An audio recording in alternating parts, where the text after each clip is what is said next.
in a series of 6 brought to you by AACC Annual Meeting and Clinical Lab Expo University. My name is Teresa Ronk, and I am the marketing contact for the AACC Annual Meeting and Clinical Lab Exhibitor University team.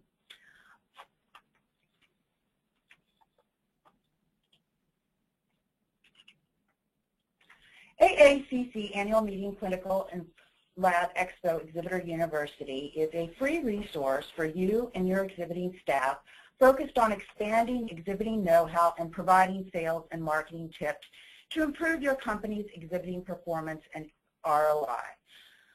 The university is going to be delivered through e-newsletters, social media posts, and live and replayable exhibitor webinars. Today's 45-minute webinar is entitled Creating Your Sales and Marketing Strategic Approach for AA Annual Meeting and Clinical Lab Expo. We have a lot to cover, but if you have any questions, go ahead and type in your questions, and we will answer as many as we can at the end. But if we do not, we will respond to your question by email. Our presenter today has 3 decades of experience in working trade shows. She's been the exhibitor in the booth, the sales leader for booth staff, as well as coach and trainer for booth staff. In other words, she understands and knows your challenges. She has coached and trained exhibitors from organizations such as Smith Buckland, Hospitality Sales and Marketing Association, Long Beach Convention and Visitors Bureau, Intercontinental Hotels, Starwood Hotels, and many more. I have had the pleasure of working with her for the past few years as she coached exhibitors to help them maximize their efforts and time at trade shows. Please join me in welcoming Ellen M. Wilson, Sales and Marketing Coach and Trainer. Thank you, Teresa, and hello, everyone. I, too, would like to thank you for participating in the webinar today. Some of the information we're going to cover will be new to you, and some of it will be a refresher. However, all of the information will definitely be relevant to making this show a success for you and your company. By this time, you've had an opportunity to read the cartoon that is there. And this cartoon is pretty funny, especially if it applies to your competition. But there's a powerful lesson in the cartoon, and that lesson is, if you do what you've always done, you'll get what you've always gotten. Today, we want to focus on 4 primary topics that will help you get more of what will help you get more than what you've always gotten. At the end of today's webinar, you will be able to create a sales and marketing strategic plan for your participation. And to get you to creating that plan, we're going to discuss 4 vital components. We'll take a look at what success will look like for you for the show. What will be your return on your investment of dollars and your return on your time?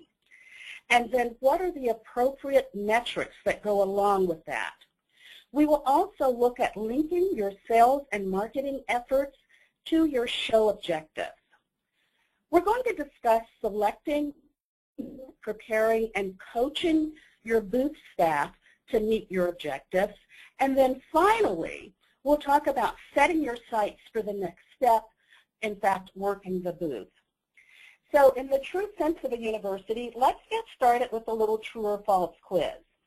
I'm going to give you 5 bits of information, and I'd like for you to write down whether you think they are true or false. So here goes.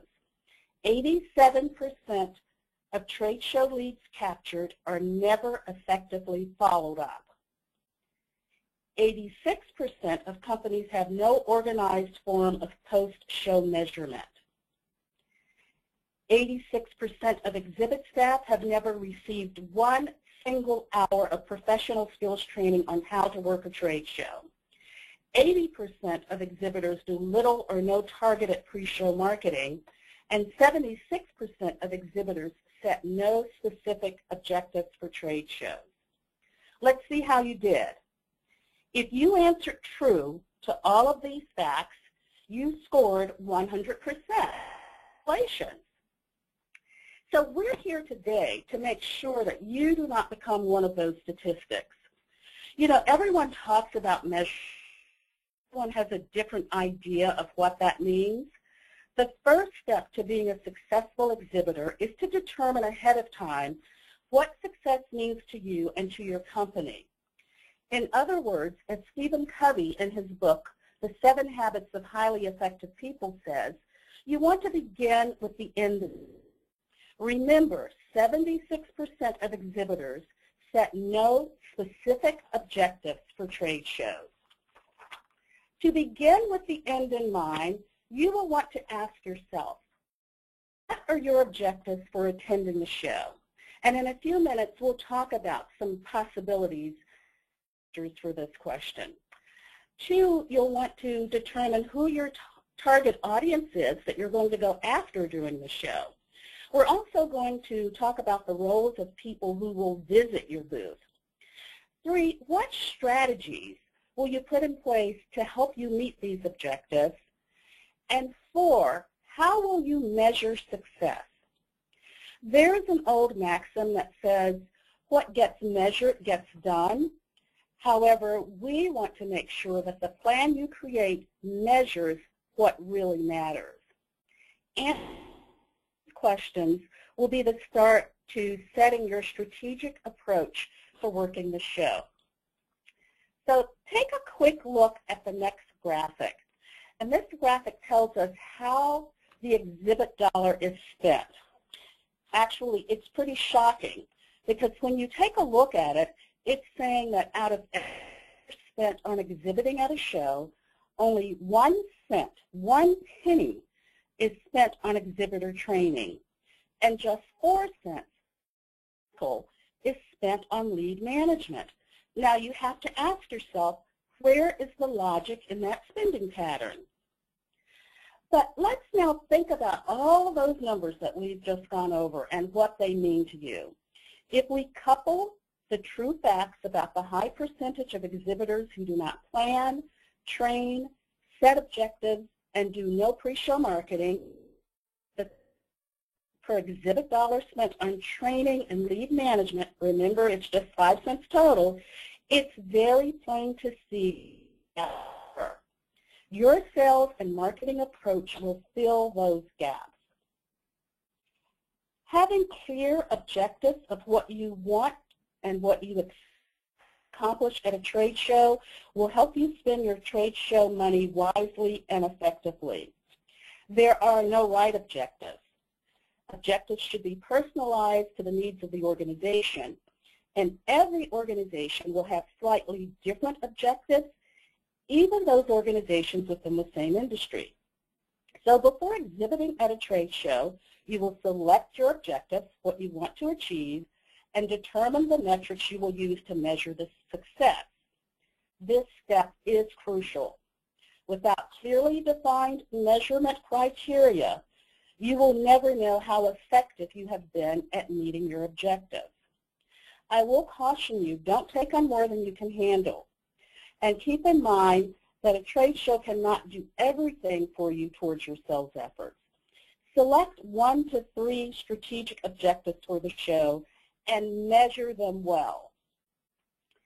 So here we're taking a look at some of the more common objectives, and I'm not going to go through this list and read it to you. You'll get a copy of this webinar, and you will. But as an example, you may want to introduce a new product or service. You may want to build awareness. It could be that you're conducting market research for competitive analysis or industry trends and customer needs. So let's say, as an example, that you talk with your team and you decide there are 4 objectives you would like to achieve at the show.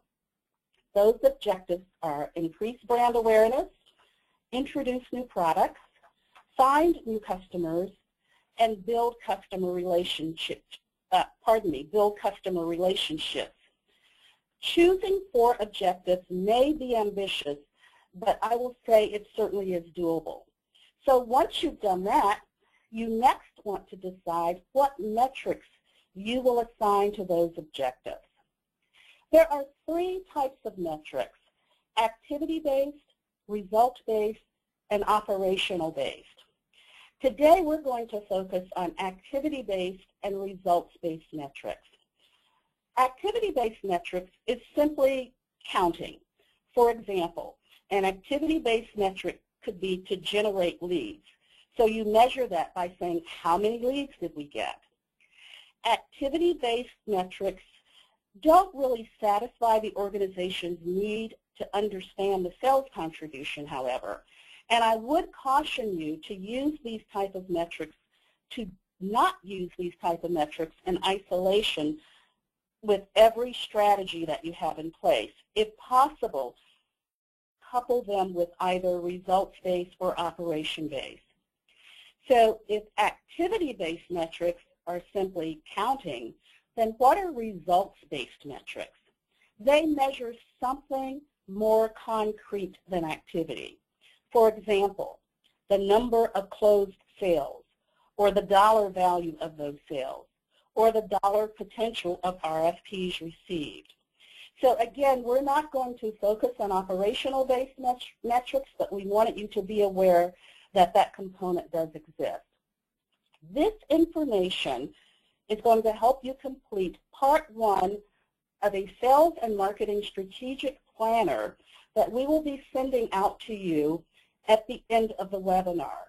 This planner will help you map out exactly what your approach is going to be. So we've talked about the objectives, and we've talked about the types of activities.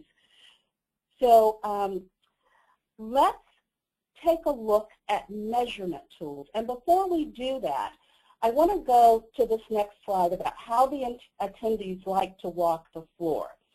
You can see here, people have different motivations for being there. Some people want to see product demonstrations. At the very top it says 59%. So this will help you in deciding how many product demonstrations you want to give. Is that a measurement you want to put in place? Also, I want to point out in particular to you, in the 4th statistic down, where it says, I like to walk through and observe without speaking to the vendors unless I approach them. That's 55%. That's pretty critical information for you to have, because that's more than half of the people who are going to be on the show floor, and they're saying they don't want you to approach them. So you need a strategy in place for how you're going to connect with them.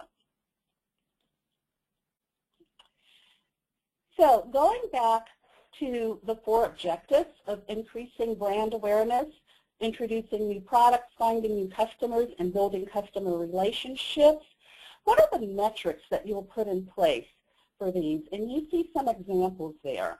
And I'm just going to talk a little about increased brand awareness and find new customers. Increased brand awareness, we say one of the metrics may be the number of leads that you get. Whereas find new customers, we say the number of qualified leads. So I just wanted to talk to the difference in those two things for a minute. Number of leads would probably mean simply the number of badges that you have scanned, whereas the number of qualified leads would refer to those people who have you've asked them that tell you that they are a warm or hot prospect for you.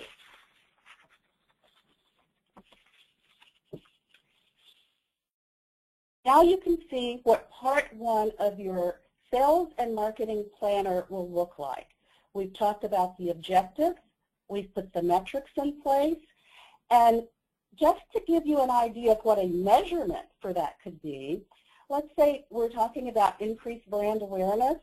The measurement could be that you have a daily roundup meeting with all of your booth staff to discuss how many leads were generated. And then we also took a look and we put a target audience in there. And in this case, we used the title of Lab Supervisor.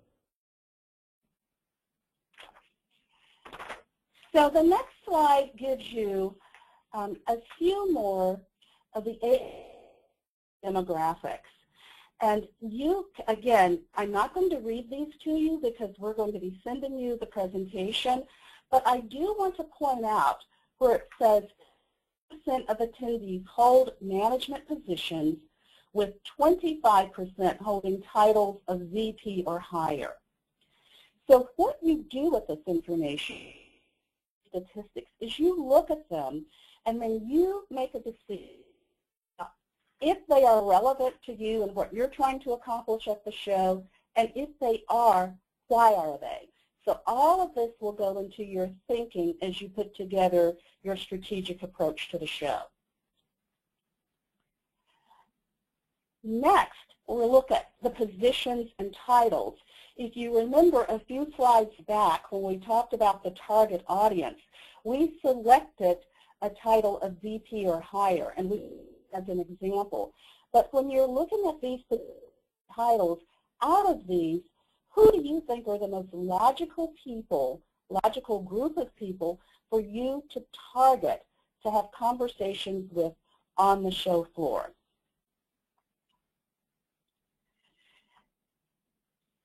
Now, there's going to be another Exhibitor University webinar that will go into great detail about the resources available to you to promote your participation at the show. However, for now, we'd like to touch on some of the basics of the relationship sales and marketing. What means sales and marketing? Just think about that for a second. Well, for starters, without marketing, you would probably not have prospects or leads to follow up with. But yet, without a good sales process and strategy, your closing rate would probably severely depress you. Marketing and sales should work together. If we break it down to the basics, marketing is everything that you do to reach out to and to persuade, while sales is everything that you do to close the business and to get a signed agreement or contract. Again, both are necessities to the success of a business. You cannot do without either process. If you work to strategically combine both efforts, you will experience a successful amount of business growth. This is especially true of working trade shows. Your marketing should consist of the strategies that you measure for your reach, and they should work to persuade your prospects that you are the company for them. It's the message that prepares your prospects for the sale. It could consist of advertising, public relations, social media, or even relationship marketing. I like to think of it this way. Your marketing efforts begin the process of those 8 contacts or touch points that studies show that it takes to move a prospect or potential client to the close of the sale. I just want to say that again. The studies are telling us that it takes 8 contacts or touch points to move a prospect or a potential client to the sale, and marketing helps in that process. The sales process, on the other hand, is the interpersonal interaction. It's often done by one-on-one meetings, network, and of course, working at a trade show. It's anything that engages you with the prospect or customer on a personal level at a distance. In the case of working a trade show booth, you are conducting a series of mini sales calls, and that's mini, M-I-N-I, on many prospects, M-A-N-Y. So remember that we learned that 80% of exhibitors do little or no targeted pre-show marketing? Well, here's another opportunity to you to fill a gap that will lead to more success for you at the show. So now this brings us to another part of the sales and marketing planner. So we've looked at objectives, we've looked at target audience. Now we're going to add some dates around that and talk about a marketing initiative and resources. So let's just say, for example, the objective of finding new customers. Say you start that marketing effort on January 15th. The target audience will be DP or higher, and we saw that demographic on the graph. And what you're going to do is an email blast with a special booth incentive, and you're going to spend $5,000 for the incentive. And remember, right now the resources that we're talking about are dollar resources, and you'd like to have that completed by February 1st. So this is the second part of the planner that you've completed.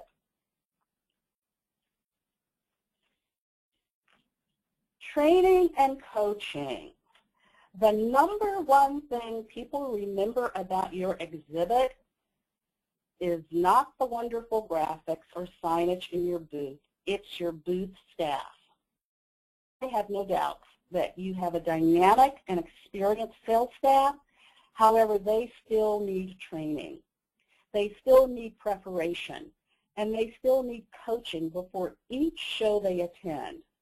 Unfortunately, most exhibits are staffed with well-meaning people who may be experts in their area of specialization, but they often lack the experience and the training to totally engage attendees and to conduct conversations of mutual value and or interest.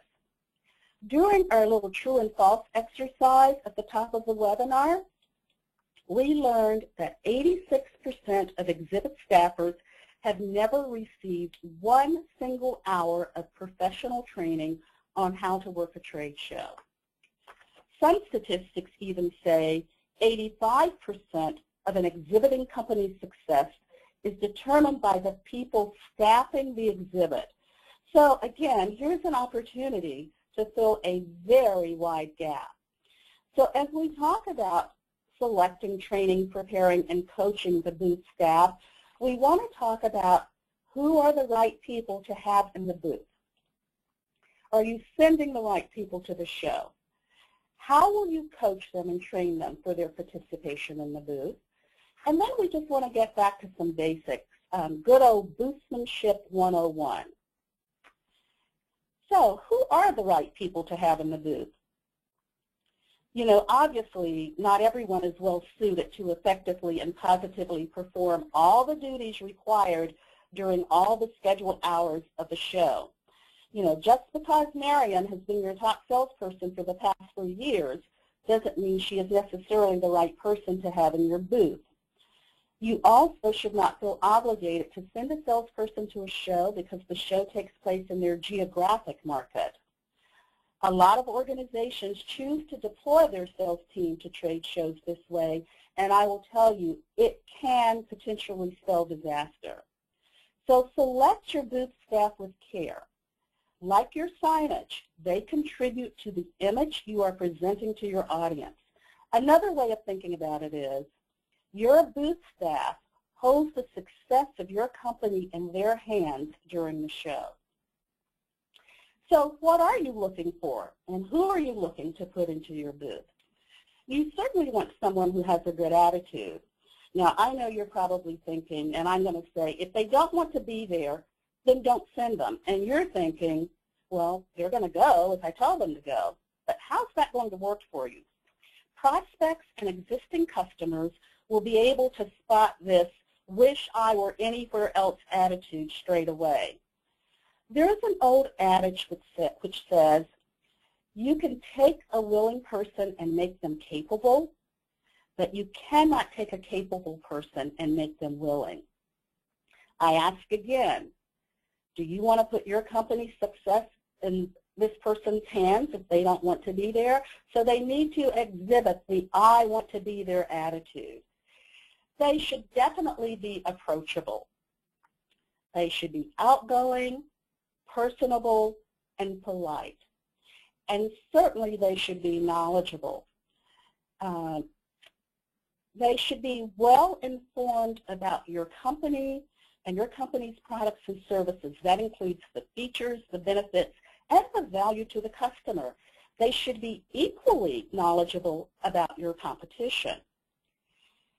And they should be outgoing and enthusiastic. There is no place for the wallflower at this dance of trade shows.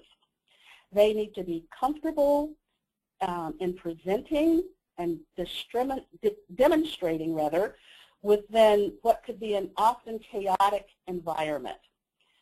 This is not the place to send an introverted salesperson or introverted staffer. I hear you thinking, introverted salesperson? That's an oxymoron. Well, it's not. Some salespeople thrive in the one-to-one relationship with clients, but throw them in a crowd and they spontaneously combust. Next, the person should be a good listener.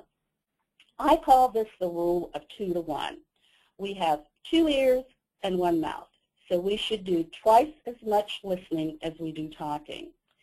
And they certainly should be a good communicator. They need to be able to mix product knowledge and technical skills with their people skills. They should be polite to shoppers. There are going to be people who are going to come in the booth who are just looking. They don't want to talk with you. They don't want to engage with you. And you cannot discount these people. You never know when their interests will change, when they change organization, or their role within their existing organization may change. If you remember, we looked at a statistic earlier that said 55% of the people attending will go into your booth and they don't want you to approach them. They want to approach you. So you still need to be polite to these people and have a strategy of how you're going to work with them. The next thing about the person in your booth is they should not be afraid of rejection. The best way to think of this is it's not about you, it's just business if someone walks away or doesn't choose to engage in conversation. And then finally, can they work a crowd? I think of it this way, multitasking people rather than multitasking projects or things. During the days of the trade show, your booth staff has more influence over your prospects' perceptions and their decisions than your products, your services, or your company's reputation. So I have to ask this question one more time. Whose hands do you want to place your company's success in? Let's talk about some of the basics or boothsmanship components to working the show. If you look at that little graph, you'll see no smoking, no eating or drinking, no chewing gum. I have to tell you that almost 3 decades ago when I started working trade shows, those were some of the first 3 things that I was taught. And after working trade shows for 3 decades, I still see people doing those things. So let's keep this in mind. No smoking, no food or beverages, no chewing gum. And then let's talk about appearance. Definitely have a conversation with your booth staff about their attire. Some booth staff people tend to show up at trade shows and think that because they're away from the office, it's an opportunity for them to be casual. Remind them the trade show booth is simply their business office away from the office for a few days. Their attire should remain tasteful, clean, crisp, and to your company standards. Some companies choose to have all of their booth personnel in some type of uniform. The key point to remember here is that people have different body types, and you will want to choose the uniform that complements everyone. You will be doing a big disservice to your booth personnel who have to be concerned about tugging, pulling, and fixing something all day. They will not be able to have the air of confidence you want them to have in front of customers and prospects, and yes, even in front of your competition. So attitude is one of the basics, and we talked about that a little bit earlier, but I think it bears repeating that you can teach skills, but you cannot teach attitude. So make sure that the person comes with the proper attitude. And then body language. We've heard a lot about body language over the years, and research, communication research, indicates that 80 to 90% of all human communication is based on nonverbal clues or anything other than words. It includes a variety of things like gestures, facial expressions, touch, even smell, voice rate, and intonation. So we want to make sure that we are looking at the attendees' body language, but we also want to make sure we're paying attention to our own.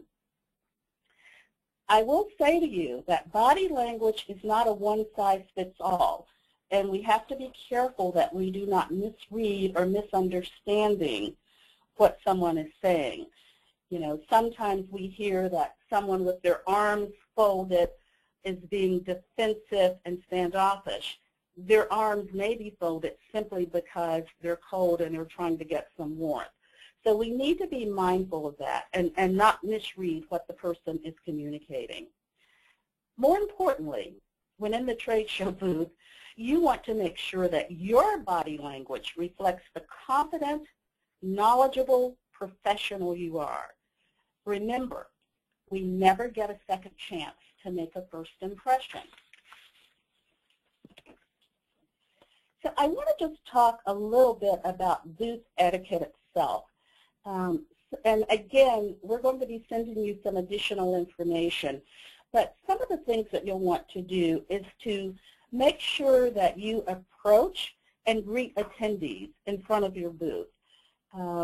If you have seating in your booth, you never sit unless the customer asks to sit first. You don't want to cross your arms and legs. And you want to make sure that you thank attendees for spending time at your booth when they arrive and when they leave. So this is the final segment of completing your sales and marketing planner. So let's go over what we've covered so far. We've looked at the objectives. We've assigned the metrics. We've looked at the target audience. We've put in the marketing initiative. We've talked about the dollar resources. We've assigned dates. And now we have assigned booth staff. So I just want to talk about the booth staff a little bit in that first objective. So increase brand awareness. When you look at the metrics or what you're trying to accomplish and you look at the target audience, who's the best person on your team to have in the booth to accomplish that? It may not be a salesperson. It may be a technician of sorts. And then when we look at finding new customers, it may be someone who's in charge of new business development. So you can see that this one sheet allows you to plan your total sales and marketing approach to the show.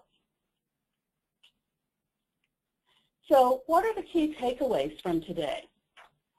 Determine the strategy, set the objective, and establish metrics. Link your marketing and promotion efforts to the sales activities. And select, train, prepare, and coach your booth staff.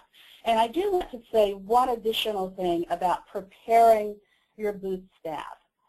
Don't keep your metrics and your objectives secret from them. Talk to them about them. Let them know what the expectations are and get their buy-in into it. So, Teresa. Take it away. Take it away. Well, thank you so much, Ellen, and thanks for sharing with us all these great tips on approaching our strategic approach to the meeting. And thank all of you for joining us today. It's the true spirit of the university. We started you out with a pop quiz, and we're going to end with a homework and assignment. And that assignment is to complete the sales and marketing planner, which we will be sending along with this webinar. Please keep in mind that the next webinar that you see that we're having on January 21st will provide you with additional tools and resources that you can apply to this metrics as far as your marketing initiatives. And also here's a list of all the other webinars that we have planned for you. And always, we here are your team for AACC Annual Meeting and Clinical Lab Expo Exhibitor University team. So don't hesitate to contact any one of us if you have any questions about the show for the Exhibitor University. So thank you again, and happy holidays. Goodbye.